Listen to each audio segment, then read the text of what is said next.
प्यारे बच्चों नमस्कार। मैं हूं आपका अध्यापक मनोज बेनीवाल और आज हम पढ़ने जा रहे हैं कक्षा 7 का अध्याय 8 जिसका नाम है मानव पर्यावरण अन्योन्य क्रिया उष्णकटिबंधीय एवं उपोष्ण प्रदेश के बारे में। तो चलिए शुरुआत करते हैं आज के अध्याय की। प्यारे बच्चों, आज रेणुका बहुत उत्साहित थी। उसके चाचा श्रीकांत लगभग 4 महीने बाद घर पर थे।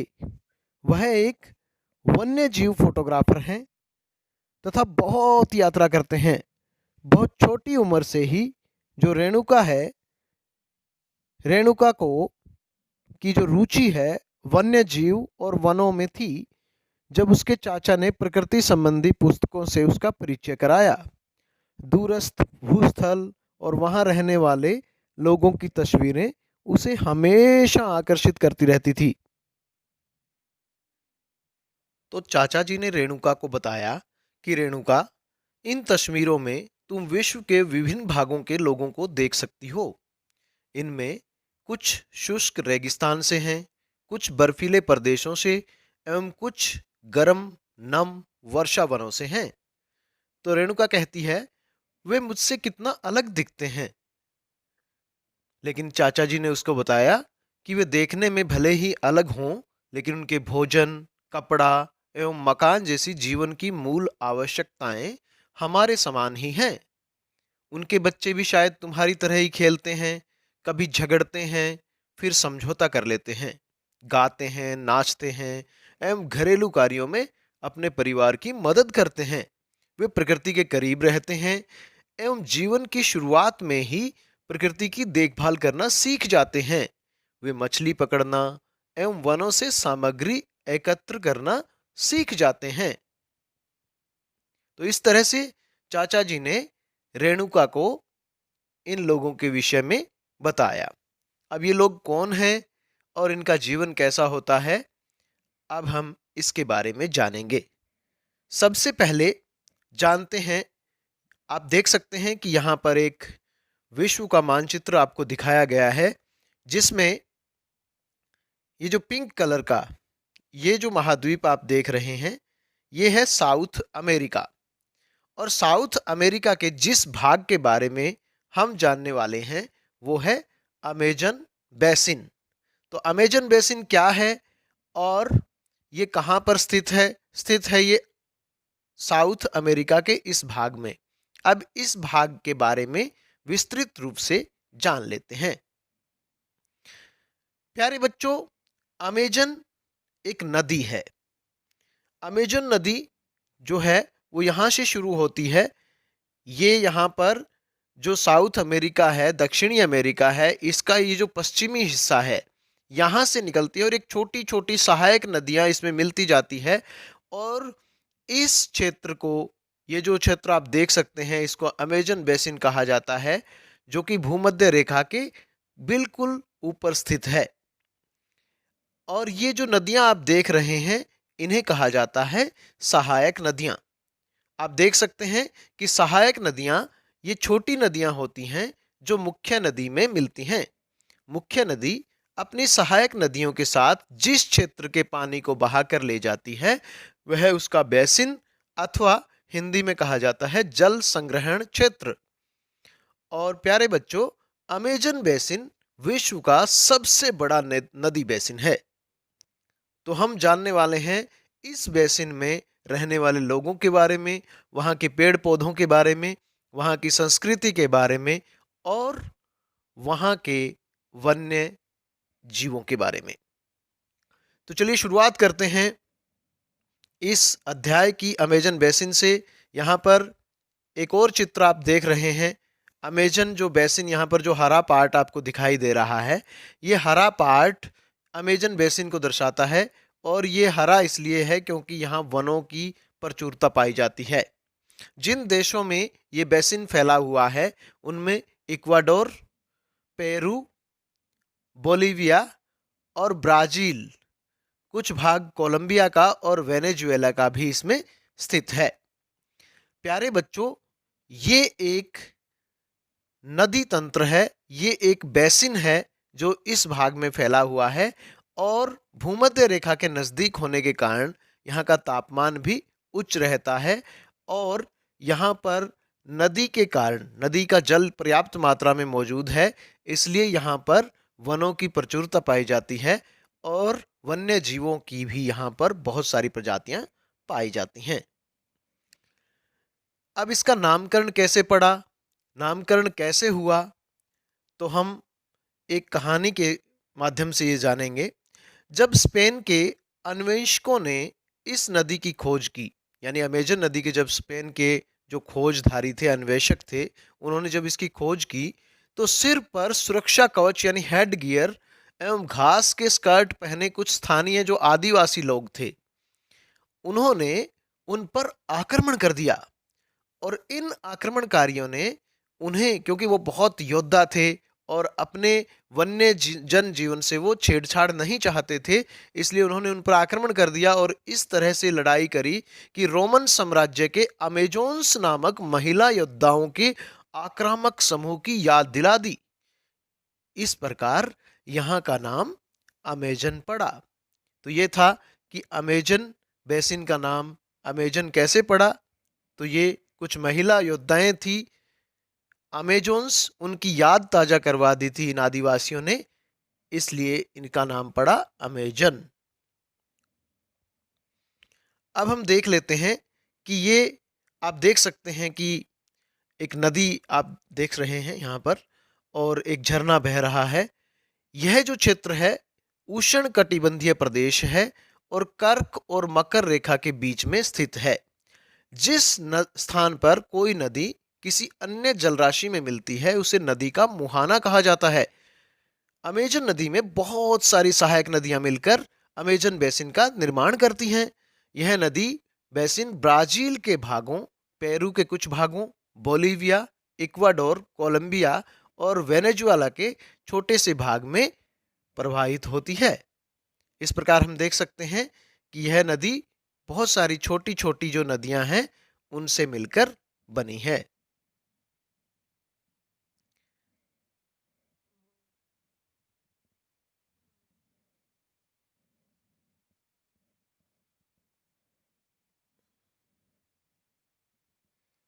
तो हमने देखा कि ये जो नदी है ये बहुत सारी छोटी छोटी नदियों से मिलकर बनी है और अब आप देख सकते हैं ये जो रेड लाइन यानी लाल रेखा आपको दिखाई दे रही है, यह भूमध्य रेखा है और इसके जिस भाग के बारे में हम बात कर रहे हैं यह भाग भूमध्य रेखा के बिल्कुल दोनों ओर स्थित है। इसलिए क्योंकि यहाँ पर गर्मी होती है, भूमध्य रेखा के दोनों ओर के प्रदेश को 10 डिग्री उत्तर और 10 डिग्री दक्षिण के प्रदेश को कहा जाता है उष्ण कटिबंधीय प्रदेश। तो इस प्रदेश के विषय में हम जान रहे हैं, पढ़ रहे हैं। प्यारे बच्चों, ये जो चित्र आप देख सकते हैं ये इक्वेटर यानी भूमध्य रेखा है जो बिल्कुल अमेजन बेसिन, यहाँ अमेजन बेसिन है, इसके मध्य भाग से गुजरती है और इसके दोनों ओर का क्षेत्र आप देख सकते हैं। ये जो शेडिड एरिया है ये एरिया यानी ये क्षेत्र कहलाता है उष्ण कटिबंधीय क्षेत्र। प्यारे बच्चों, क्या आप जानते हैं कि ट्रॉपिक ऑफ कैंसर यानी कर्क रेखा भारत के भी बिल्कुल मध्य से गुजरती है। ये देखिए यहाँ पर, तो भारत का जो निचला हिस्सा है वो उष्ण कटिबंधीय क्षेत्र में आता है और भारत का ऊपर का जो हिस्सा है ये वाला हिस्सा ये आता है उपोष्ण कटिबंधीय क्षेत्र में। अब हम जान लेते हैं यहाँ के लोगों के बारे में। यहाँ के लोग बहुत ही प्रकृति प्रेमी हैं और प्रकृति के साथ रहना ही वो पसंद करते हैं। आपने देखा कि जब स्पेन के अन्वेषकों ने वहाँ पर कुछ जाकर के खोज करने की कोशिश की तो उन्होंने उन पर आक्रमण भी कर दिया था। ये लोग अपने जीवन के साथ छेड़छाड़ पसंद नहीं करते और ये बहुत ही ज़्यादा प्रकृति प्रेमी भी हैं। यहाँ के पुरुष शिकार करते हैं और नदी में मछली पकड़ते हैं, जबकि महिलाएं फसलों का ध्यान रखती हैं। तो इस तरह से इनकी जो संस्कृति है बहुत ही समृद्ध है। आप चित्र में भी देख सकते हैं किस तरह से उन्होंने कुछ मेहंदी जैसा कुछ रंग अपने हाथों पर लगा रखा है। और इनकी वेशभूषा को देखिए, सिर पर जो इन्होंने ताज जैसा कुछ पहन रखा है, और ये देखिए कितना विशेष दिखता है ये ताज नुमा इनका पहनावा। तो इस तरह इनके यहाँ के जो लोग हैं बड़े मेहनती हैं। और ये हैं इनके घर। अमेजन बेसिन में रहने वाले लोग जंगल के बीच में थोड़ी जो खाली जगह होती है वहाँ पर अपने घरों का निर्माण करते हैं, और झोंपड़ी नुमा घर आप देख सकते हैं। लेकिन झोंपड़ी नुमा घरों में भी ये महलों जैसा आनंद लेते हैं, क्योंकि ये प्रकृति के बेहद करीब होते हैं। अब यहाँ की जो वनस्पति है उसके बारे में जान लेते हैं। ये जो जंगल है, ये जो एरिया है या क्षेत्र है, ये वर्षा वन है। इन प्रदेशों में अत्यधिक वर्षा के कारण यहाँ की भूमि पर सघन वन उग जाते हैं। वन इतने सघन होते हैं कि पत्तियों तथा शाखाओं से छत सी बन जाती है, जिसके कारण सूर्य का प्रकाश धरातल तक नहीं पहुंच पाता। यहाँ की भूमि प्रकाश रहित और नम बनी रहती है। यहाँ केवल वनस्पति ही वही वनस्पति पनप सकती है जिसमें छाया में बढ़ने की क्षमता हो। परजीवी पौधों के रूप में यहाँ ऑर्किड और ब्रोमिलॉइड पैदा होते हैं। वर्षा वन में प्राणी जात की भी प्रचुरता होती है। अब हम जानेंगे यहाँ जो प्राणी जात है, यानी यहाँ के जो प्राणी जो इस जंगल में रहते हैं, इस वर्षा वन में रहते हैं, उनके बारे में। इससे पहले हम जान लेते हैं कि ब्रोमिलाइड, एक शब्द आया था अभी, ब्रोमिलाइड ये क्या है। ब्रोमिलाइड एक विशेष प्रकार का पौधा होता है जो अपनी पत्तियों में जल को संचित रखता है। मेंढक जैसे प्राणी इन जल के पॉकेट का उपयोग अंडा देने के लिए करते हैं। तो यह है ब्रोमिलॉइड। अब हम जान लेते हैं यहाँ के प्राणी जात के बारे में। वर्षा वन में प्राणी जात यानी यहाँ के जो जीव जंतु हैं वो कैसे होते हैं। एक पशु होता है यहाँ पर जिसका नाम है टैपीर। टैपीर नाम का विशेष जो पशु है वो इन जंगलों में पाया जाता है। वर्षा वन में प्राणी जात की प्रचुरता होती है, यानी बहुत ज़्यादा मात्रा में, बहुत ज़्यादा संख्या में यहाँ पर पशु और पक्षी पाए जाते हैं। टूकन, गुंजन पक्षी, ये जो लंबी चोंच वाला पक्षी आप देख सकते हैं, ये टूकन है। और ये देखिए इतनी लंबी चोंच है इसकी, और बहुत ही सुंदर सा पक्षी है, टूकन नाम है इसका। गुंजन पक्षी है, रंगीन पक्षती वाले पक्षी और भोजन के लिए बड़ी चोंच वाले विभिन्न प्रकार के पक्षी जो भारत में पाए जाने वाले सामान्य पक्षियों से भिन्न होते हैं, यहाँ पाए जाते हैं। प्राणियों में बंदर, स्लॉथ व चींटी खाने वाले टैपीर, टैपीर पशु का अभी हमने जिक्र किया था। टैपीर, ये टैपीर है। टैपीर चींटी खाता है। इनकी विभिन्न प्रजातियां इन वनों में पाई जाती हैं। मगर सांप, अजगर, एनाकोंडा और बोआ जैसी कुछ ऐसी ही प्रजातियां हैं। इसके अतिरिक्त हजारों कीड़े मकोड़े भी इस बेसिन में निवास करते हैं। मांस खाने वाली एक मछली होती है पिरान्या, ये मछली भी यहाँ पर पाई जाती है अमेजन नदी के अंदर। इस प्रकार जीवों की विविधता की दृष्टि से यह बेसिन असाधारण रूप से समृद्ध है। अब जान लेते हैं, एक चिंता का विषय है। चिंता का विषय क्या है कि विकास की गतिविधियों के कारण यहाँ जैविक विविधता वाले वर्षावन धीरे धीरे क्या हो रहे हैं, नष्ट हो रहे हैं।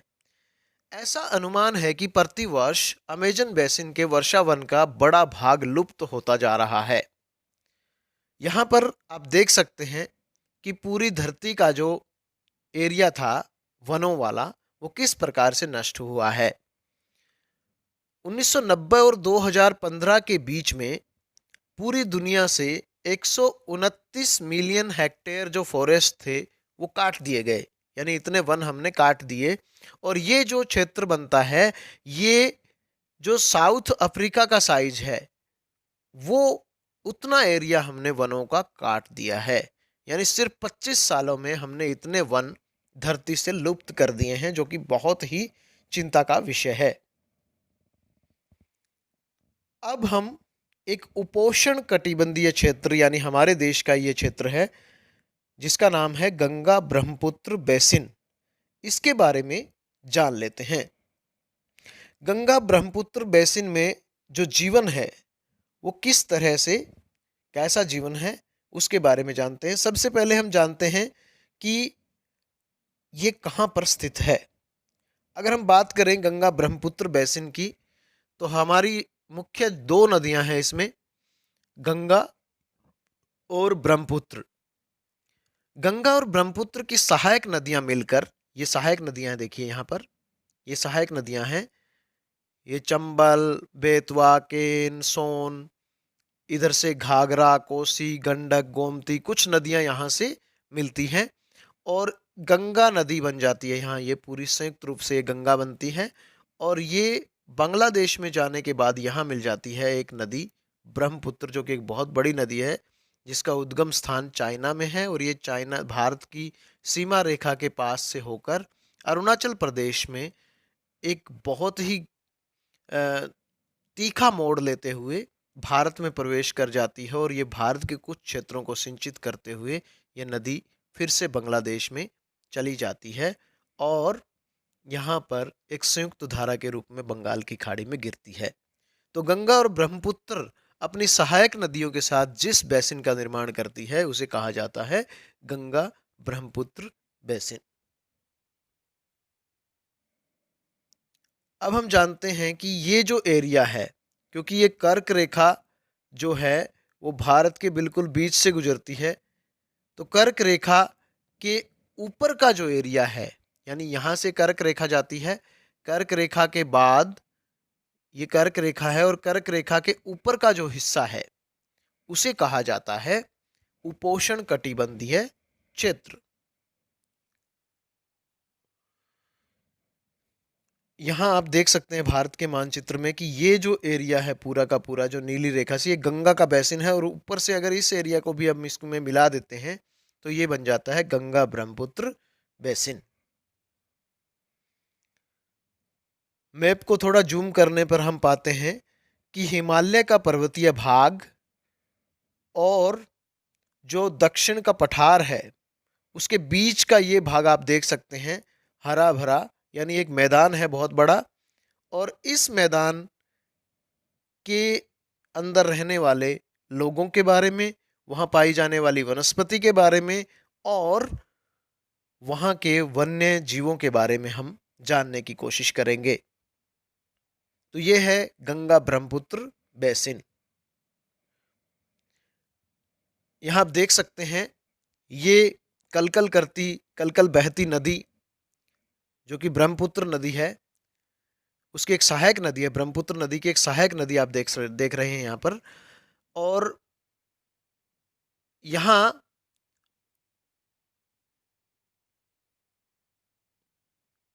अनेक चाप झीलें पाई जाती है। यहाँ की जलवायु जो है वो मानसूनी है। मानसून में मध्य जून से मध्य सितंबर के बीच वर्षा होती है, इसीलिए यहाँ की जो नदियां हैं वो सदा नीरा रहती है। सदा नीरा का मतलब होता है जो सदा बहती रहती हो। जनसंख्या के वितरण में पर्यावरण की मुख्य भूमिका होती है बच्चों। तीव्र ढाल वाले पर्वतीय प्रदेश बसने के लिए प्रतिकूल हैं, क्योंकि तीव्र ढालों पर लोग नहीं बस सकते, इसलिए वो नदी के किनारे जहां पर ढाल जो धीमी होती है वहां पर बसते हैं। इसलिए गंगा और ब्रह्मपुत्र नदी के पर्वतीय क्षेत्र में बहुत कम लोग बसते हैं। मानव प्रवास के लिए मैदानी क्षेत्र जो है वो सबसे उपयुक्त हैं, अतः यहाँ जनसंख्या का घनत्व जो मैदानी भागों में है वो बहुत ज्यादा पाया जाता है। यहाँ आप देख सकते हैं ये पर्वतों से उतरने के बाद, क्योंकि ढलान बहुत तीखी नहीं है, इसलिए ये जो मैदान है ये खेती के लिए और मानव के बसाव के लिए सबसे उपयुक्त माने जाते हैं। यहाँ की जो मुख्य फसलें हैं, मुख्य फसलों में धान, यहाँ आप एक खेत देख पा रहे हैं जो कि धान का खेत है। यहाँ उगाई जाने वाली, यहाँ धान और चाय की खेती होती है। केले के बागान भी यहाँ पर मौजूद हैं। ये एक धान का खेत आप देख रहे हैं। यहाँ उगाई जाने वाली अन्य फसलें हैं गेहूं, मक्का, ज्वार, चना और बाजरा। गन्ना और जूट जैसी नकदी फसलें भी यहाँ पर उगाई जाती है। तो हम कह सकते हैं कि फसलों की दृष्टि से ये जो गंगा ब्रह्मपुत्र का बेसिन है, ये बहुत ही उपजाऊ है और विश्व के सबसे उपजाऊ मैदानों में से एक माना जाता है। प्यारे बच्चों, बिहार और असम के कुछ भागों में सिल्क के कीड़े भी का संवर्धन करके सिल्क का उत्पादन भी यहाँ पर किया जाता है। मंद ढलान और पर्वतों और पहाड़ियों पर वेदिकाओं में फसलें उगाई जाती है। वेदिकाएं, जैसा कि हमने पहले देखा था, ये वेदिकाएं बना करके इस तरह से सीढ़ी नुमा खेत बना करके फसलें उगाई जाती है। अब हम जान लेते हैं यहाँ की वनस्पति के बारे में। विभिन्न भू आकृतियां, क्योंकि ये जो मैदान है, ये जो एरिया है गंगा ब्रह्मपुत्र बेसिन का, इसमें पर्वत भी हैं, पठार भी है, मैदान भी हैं, इसलिए आकृतियां अलग अलग हैं, भू आकृतियां अलग अलग हैं। तो वनस्पति में भी यहाँ पर विभिन्नता पाई जाती हैं। गंगा ब्रह्मपुत्र के मैदानों में सागवान, साखू और पीपल के साथ उष्ण कटिबंधीय पर्णपाती वन, यानी गर्म स्थानों में पाए जाने वाले जो पेड़ पत्ते गिरा देते हैं, उनको पर्णपाती वन कहा जाता है। ब्रह्मपुत्र के मैदानी क्षेत्रों में घने बांस के घने झुरमुट, डेल्टा क्षेत्र मैंग्रोव वन से घिरा हुआ है और उत्तराखंड, सिक्किम और अरुणाचल प्रदेश की ठंडी जलवायु और तीव्र ढाल वाले भागों में चीड़, देवदार और फर जैसे शंकुधारी वन पाए जाते हैं। ये जो वन आप देख सकते हैं, इस तरह के पेड़ जो हैं, वो उत्तरांचल यानी उत्तराखंड, सिक्किम और अरुणाचल प्रदेश में ठंडी जलवायु में पाए जाते हैं। ये आप वेदिकाओं से निर्मित एक खेत देख सकते हैं। इस चित्र में आप देख रहे हैं विश्व के सबसे बड़े डेल्टा सुंदरवन डेल्टा को। प्यारे बच्चों, डेल्टा वो भाग होता है जब नदी समुद्र में अपना पानी छोड़ने जा रही होती है, तो नदी की जो गति है वो उतनी तेज नहीं रह पाती, वो बहुत धीमी हो जाती है और उसका जो पानी है वो विभिन्न धाराओं में बट जाता है। यहाँ आप देख सकते हैं कि बंगाल की खाड़ी में गिरने से पूर्व गंगा और ब्रह्मपुत्र का संयुक्त जल कई धाराओं में बट गया है और एक डेल्टा का निर्माण किया है। यहाँ पर मैंग्रोव वन पाए जाते हैं, यानी जो आर्द्र जलवायु और नमी युक्त मिट्टी में पाए जाते हैं। दलदली भूमि है और यहाँ पर बंगाल टाइगर, आपने नाम सुना होगा, बंगाल टाइगर इन वनों में पाए जाते हैं। अब हम बात कर लेते हैं गंगा ब्रह्मपुत्र बेसिन में पाए जाने वाले वन्य जीव जंतुओं की। यहाँ पाए जाने वाले मुख्य जीवों में एक है एक सींग वाला गेंडा, जो आसाम के काजीरंगा नेशनल पार्क में पाया जाता है। इसी प्रकार हाथी, बंगाल टाइगर, रेड पांडा और पक्षियों की विभिन्न प्रजातियां भी यहाँ पर पाई जाती हैं। ये देख सकते हैं आप, विभिन्न प्रकार के सुंदर जो रंगीन तोते भी यहाँ पर पाए जाते हैं। लाल रंग का पांडा भी यहाँ का एक मुख्य जंतु है और आप बंगाल टाइगर को देख रहे हैं, हाथियों के झुरमुट को देख सकते हैं। इस प्रकार ये जैव विविधता वाला क्षेत्र है। गंगा ब्रह्मपुत्र का जो बेसिन है, ये जैव विविधता का क्षेत्र कहा जाता है। अब हम जान लेते हैं कि गंगा नदी के किनारे पर बसने वाले शहरों के बारे में, क्योंकि गंगा नदी भारत की मेन स्ट्रीम कहा जाता है इसको, यानी हमारे लिए ये पूजनीय भी है। हमारे देश के लोग इसकी पूजा करते हैं और विभिन्न संस्कृतियों को इस नदी ने देखा है और इस नदी के किनारे बहुत सारे शहर विकसित हो गए हैं जो दर्शनीय भी हैं और पर्यटकों को काफ़ी मात्रा में आकर्षित करते हैं। इन शहरों के बारे में जान लेते हैं। सबसे पहले हरिद्वार, जहाँ पर गंगा नदी पर्वतीय क्षेत्र को छोड़कर मैदानी भाग में प्रवेश करती है। उसके बाद बिठूर, कानपुर, इलाहाबाद, जहाँ पर 3 नदियों का संगम होता है, गंगा, यमुना और सरस्वती का। तो गंगा और यमुना नदी यहाँ पर मिलती है। सरस्वती एक लुप्त नदी है जो दिखाई नहीं देती, तो गंगा और यमुना यहाँ पर मिलती है। उसके बाद एक प्रमुख शहर है यहाँ पर वाराणसी। वाराणसी के घाट बहुत फेमस हैं, बनारस के घाट बहुत फेमस हैं। वाराणसी को बनारस भी कहा जाता है। यहाँ के घाट दर्शनीय हैं। इसके बाद बिहार की राजधानी पटना भी इसी नदी के किनारे पर स्थित है। और अंत में जब ये नदी गिरने वाली होती है बंगाल की खाड़ी में, इसकी एक शाखा जो है वो हुगली नदी जब बंगाल की खाड़ी में गिरने वाली होती है, तो कलकत्ता भी इसी नदी के किनारे पर स्थित है, जहाँ पर एक मुख्य हमारा ये बंदरगाह भी है। और ये शहर सांस्कृतिक दृष्टि से भी बहुत महत्वपूर्ण है। तो ये थे कुछ महत्वपूर्ण शहर जो गंगा नदी के किनारे पर स्थित थे। भारत सरकार ने गंगा नदी के संरक्षण के लिए एक कार्यक्रम चलाया हुआ है जिसका नाम है नमामि गंगे। यह कार्यक्रम केंद्र सरकार की योजना है जिसे वर्ष 2014 में शुरू किया गया था। सरकार द्वारा इस परियोजना की शुरुआत गंगा नदी के प्रदूषण को कम करने तथा गंगा नदी को पुनर्जीवित करने के उद्देश्य से की गई थी। इस योजना का क्रियान्वयन केंद्रीय जल संसाधन, नदी विकास और गंगा कायाकल्प मंत्रालय द्वारा किया जा रहा है। प्यारे बच्चों, नमामि गंगा भारत सरकार की एक बहुत ही महत्वाकांक्षी योजना है जिसमें गंगा नदी को स्वच्छ रखना, वहाँ के जो जीव जंतु हैं, जलीय जो जीव हैं, उनका संरक्षण करना और यहाँ की जैव विविधता को कायम रखना इस कार्यक्रम का मुख्य उद्देश्य है। तो प्यारे बच्चों, हमने 2 भागों के बारे में जाना। पहला भाग जिसके बारे में हमने जाना वो था अमेजन बेसिन, जो कि दक्षिणी अमेरिका में स्थित है। और दूसरा इसका जो भाग था वो था भारत का गंगा ब्रह्मपुत्र बेसिन। तो गंगा ब्रह्मपुत्र बेसिन के बारे में हमने जाना और अमेजन बेसिन के बारे में भी हमने जाना। यहाँ के जो लोग हैं वो बहुत ही सीधे साधे हैं। यहाँ बहुत सारी मानव की जो ट्राइब्स हैं, जनजातियाँ हैं, वो पाई जाती हैं। और ये प्रकृति के करीब रहने वाले लोग और इनका संरक्षण करना, इनकी संस्कृति को बचा कर रखना, ये भारत सरकार का और अमेजन की जो लोग हैं वहाँ की जिम्मेदारी बनती है, वहाँ की सरकारों की। तो प्यारे बच्चों, हमने जाना इन 2 बेसिन्स के बारे में जो कि बहुत ही महत्वपूर्ण बेसिन हैं और विश्व में ये 2 बड़े नदी तंत्र हैं। तो आज का अध्याय यहीं पर समाप्त होता है। नमस्कार।